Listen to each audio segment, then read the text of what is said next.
Tervist! Minu nimi on Aavo, täna on pühapäev.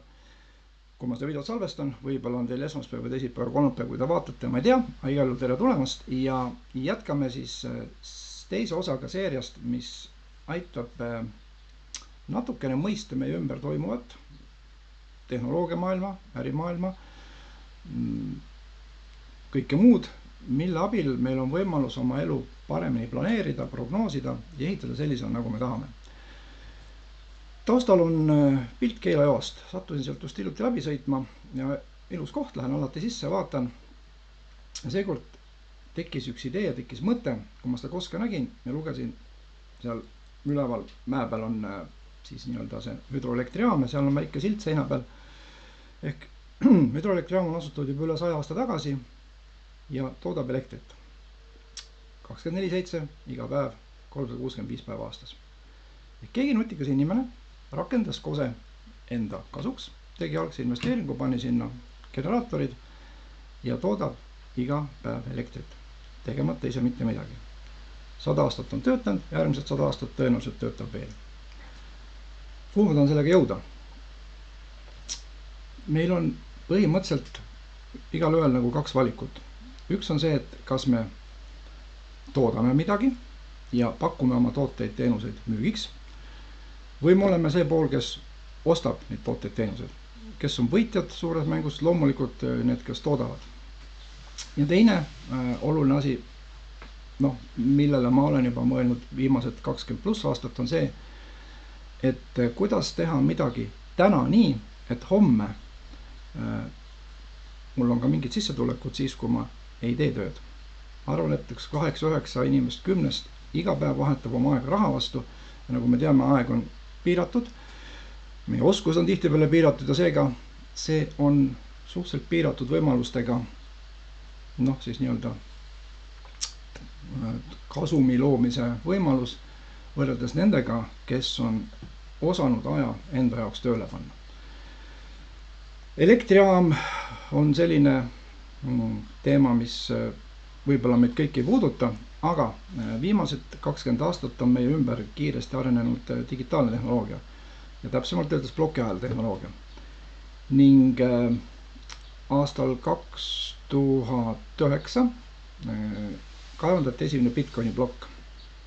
Pärast seda, kui Satoshi Nakamoto oli siis white paperi valmis kirjutanud.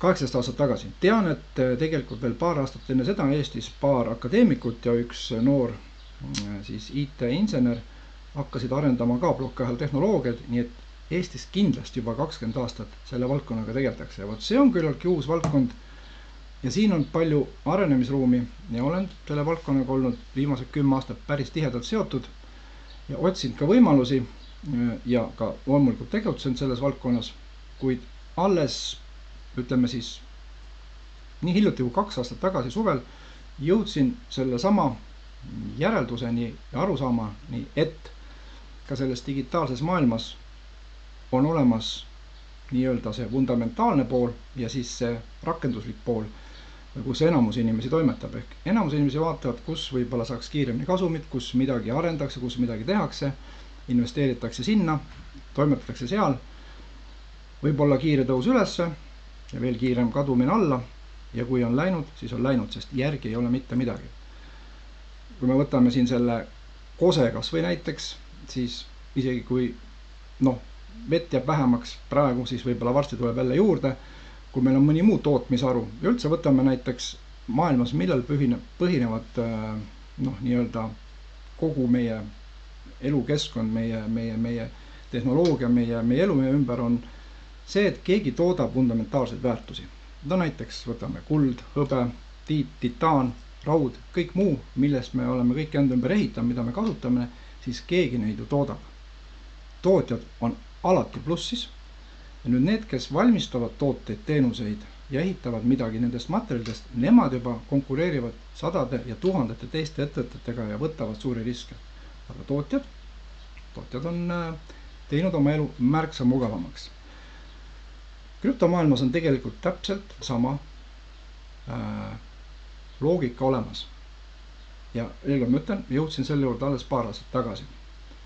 Selleks, et me saaks plokiahela krüptomaailmas toimetada, peab keegi neid fundamentaalseid väärtusi looma ja need on siis nii-öelda krüptoressursside kaevandajad.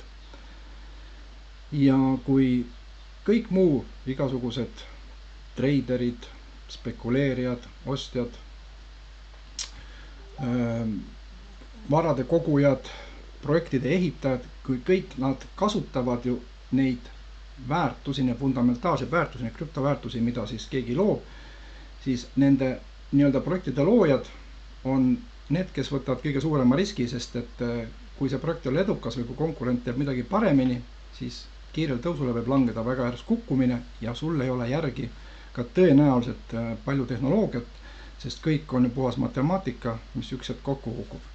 Aga keegi kaevandab kuskil krüptoväärtusi ja müüb neid ju siis pidevalt rahvale, võrgule, inimestele, ettevõtetele, kes oma tehnoloogiad arendavad ja vot see seltskond inimesi on ju siis teenimas pidevalt kasumit.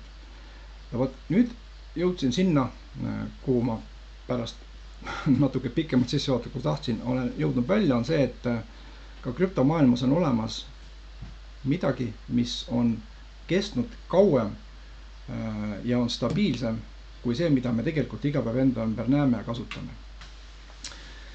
Ja tean üht ettevõtet, kellega ma olen siin nüüd paar kuud juba koostööd teinud, kes alustas aastal 2022 nende samade krüptovääringute loomisega, aga tegi seda nutikamalt kui teised.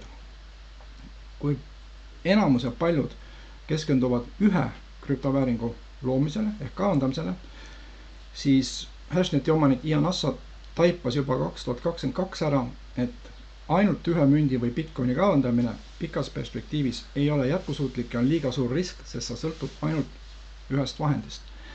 Ja ta lõi või siis nii-öelda ehitas üles impeeriumi sellest, kuidas 4 erinevat masinat kasutades kaevandada 6 erinevat krüptovääringut, kuid klientidele maksta välja 3 korda päevas kogu toodetud väärtus ikkagi Bitcoinides, sest et börsil saab selle vahetada ringi ja koguda Bitcoine, sest Bitcoin on täna ikkagi kõige stabiilsem, kõige tugevam väärtus krüptoturul, aga see meetod, kuidas neid väärtusi luuakse, on palju nutikam, palju innovatiivsem.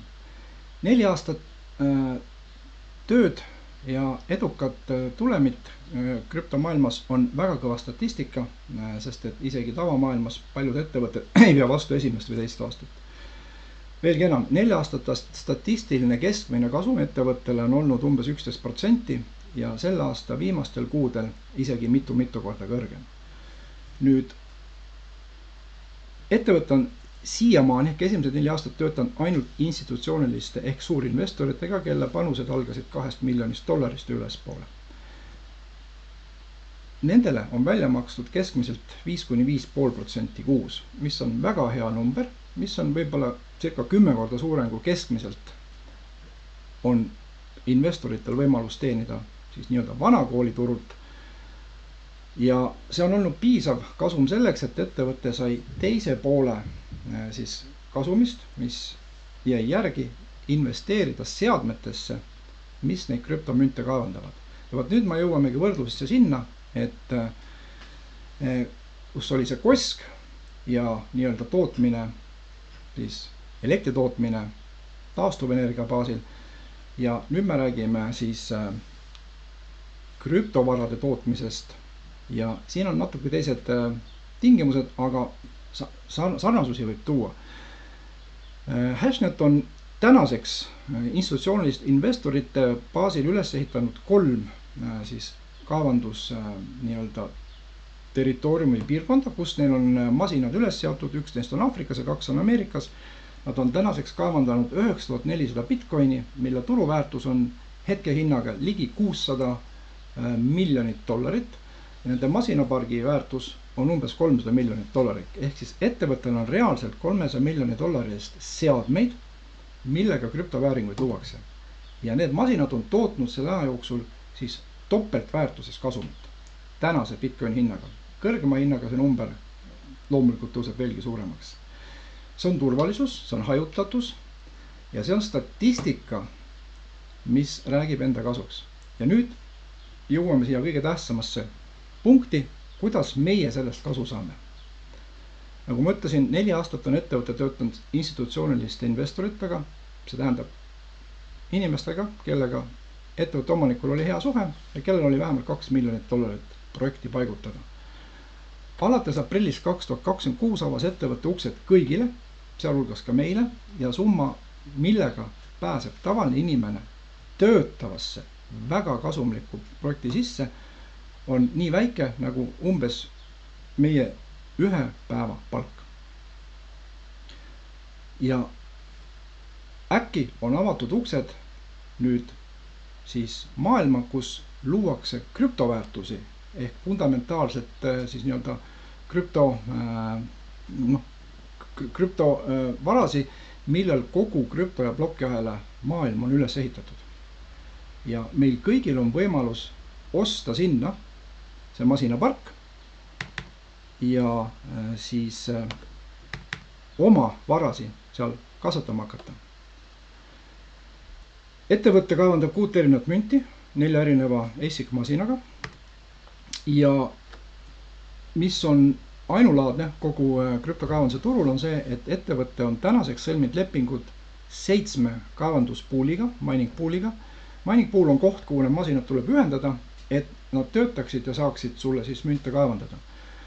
Kuna omanikul on väga hea nii-öelda siis resümee, väga head kogemused, väga head suhted, siis need lepingud suurte kaevanduspoolidega on märksa kasumlikumad, kui seda tavaliselt mining poolid teistele annavad ja kohe näitan teile numbreid. Nendest 7 mining poolist 5, nagu Ant pool, Cider pool, F2 pool, VIA BTC ja Luxor on 5 kõige suuremat mining pooli maailmas. Ja kokku on siis ettevõttel neid 7. Ning kui me läheme detailsemalt vaatama, siis igaüks saab omal avada Hashneti konto tasuta, see võtab aega ainult paar minutit, see nõua mingit dokumente ega mingeid eriteadmisi. Ainult sõbralt on vaja linki, et endale konto teha ja see kõik pääsete ligi sellele informatsioonile, mis näitab mining poolide tööd reaalajas. Ja kui me vaatame siin Ant pool, Cider pool, F2 pool, F2 pool, siis mida me siin näeme on pool fee ehk siis vahendustasu, mida need poolid võtavad selle teenuse pakkumisest. Normaalselt on see 4%, umbes 4% siis kliendile selle eest, et ta on sinna pooli ühendatud ja saab pooli kaudu siis kaevandusteenust kasutada. Tänu Iani heale läbirääkimisoskustele ja ka loomulikult väga suurele nii-öelda kogusele siis ütleme siis suurele mahule, mida ta kaevandab, on õnnestunud need protsendid alla kaubelda 1% ringi, mis tähendab seda, et keskeltläbi siis me maksame 4 korda vähem vahendustasu, kui seda teevad teised ettevõtted.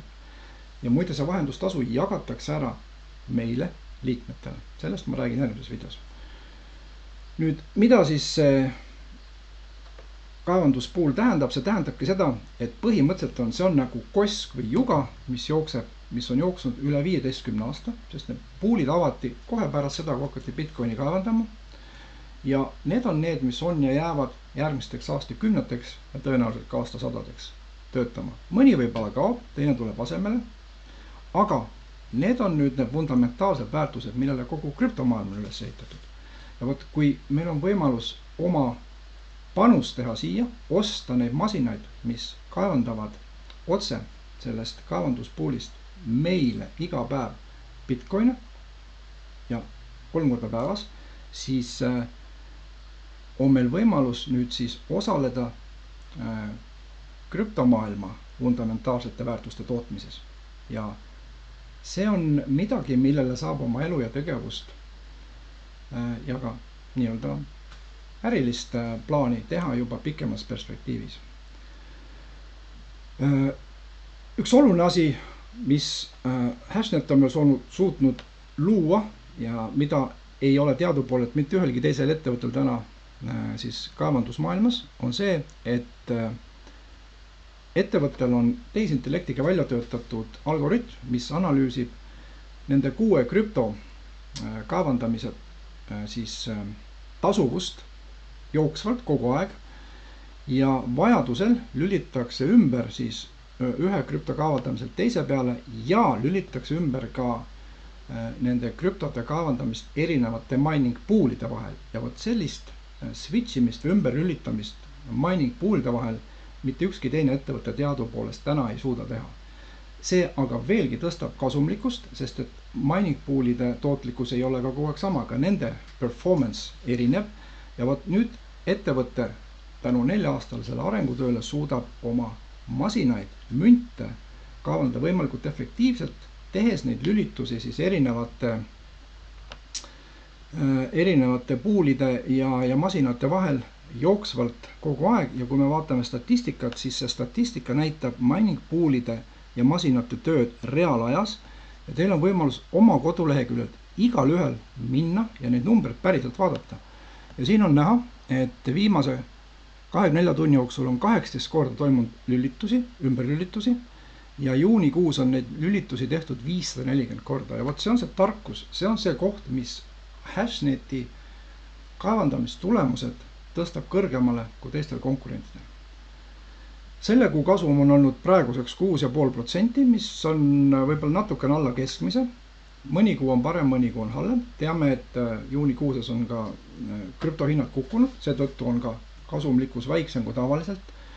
Kuid ettevõttel on olemas spetsiaalne fond, turvalisuse fond, millest vajadusel makstakse välja siis nii-öelda fikseeritud või prognoositud kasumid kõikidele liikmetele. Seega 4-aastane kogemus, reservfondi loomine, statistika näitab, et see töötab, see on turvaline ja selle peal saab kindel olla. Nii et see on tänase päeva nii-öelda siis on see, et kui vanakooli maailmas suurte fundamentaalsete väärtuste loomine, nende kaevandamine või tootmine või nii-öelda selle ressursside maailmale toomine on väga kallis, kulukas ja on tegelikult ära jagatud juba suurte perekondade ettevõtete vahel, kus tavalistel inimestel ei ole mingit asja ega võimalust finantsiliselt sisse saada, siis krüptomaailmas on täna see suund, kus väikekaevandajad on kadunud, suuremad mining poolid ja mõningad ettevõtted, kes siis oma teenust jagavad platvormi kaudu, võimaldavad selles osaleda ka nii-öelda tavalistel inimestel nagu meie, siis selles valdkonnas Hashnet on nii-öelda tõusnud oma innovatiivsete lahendustega tõenäoliselt kõige kiiremini kasvavaks firmaks ja just see võimalus, et meile avati uksed 2 kuud tagasi selles projektis osaleda, on ka üks oluline strateegiline otsus ettevõtte seisukoha pealt, sest et tänu nüüd uutele tuhandetele, kümnetele, sadadele tuhandetele lisanduvatele inimestele, liikmetele, ettevõte saab rohkem positiivset tagasisidet, saab rohkem nii-öelda reklaami maailmas ja saab rohkem siis nii-öelda edasi jagamisi sõpradele, mis tõttu ettevõte kasvab kiiremini, ta saab rohkem investeerida masinaparki, ta saab kaubelda paremaid tingimusi mining poolidelt teenuse kasutamiseks, saab veelgi soodsamalt osta masinaid, kaevandusmasinaid nende tootjatelt, sest et kogused on suuremad ja jällegi ma näitan teile järgmises videos, et masinate ostu pealt saavutatud siis nii-öelda hinnaalandus või nii-öelda soodustus makstakse välja otse liikmetele. Ehk siis kordan veel kord, kui ettevõte on teinud hea diili, ostnud masinaid soodsamalt, kui seda turul muidu pakutakse, siis normaalne ettevõte jätab kasumi endale. Hashneti omanik jagab kogu selle kasumi välja meie vahel. Preemiatena selle eest, et me ettevõtte promome, aitame uutel inimestel Hashnetiga tuttavaks saada, aitame neil siia konto teha ja aitame neil sellest maailmast aru saada ja selle maailmaga siis nii-öelda selles maailmas oma elu paremaks teha. See on juba järgmise video teema, aga see on väga-väga oluline nii-öelda samm ettevõtte strateegias, et jagada seda võimalust siis osaleda selles kaevanduses ja teha sellest ka tavalistele inimestele stabiilne, turvaline siis nii-öelda lisasissetuleku allikas. Loodan, et leidsite palju motivatsiooni, ideid ja ennekõike teadmisi, et krüptomaailmas on olemas ka teine suund, võib-olla mille peale paljud ei mõtle, ja see on just see suund, mis kogu selle krüptomaailma väärtused varad loob, on loonud ja loob ka edaspidi. Ja vot täna ja praegu siis on sellesse maailma sisemine tehtud hästi lihtsaks, hästi turvaliseks, piisavalt tasuvaks ja motiveerivaks. Sellega täna lõpetan. Tänan teid, et leidsite aega minuga seda informatsiooni jagada ja vaadata ja kohtume juba paari päeva pärast järgmises osas, kus vaatame, kuidas projektiga siis päriselt alustada, mismoodi see esimene samm teha ja kuidas seal edasi liikuda. Seniks ilusat nädalavahetust või alanud nädalat, nautige suve ja kohtume varsti jälle. Olge lindel!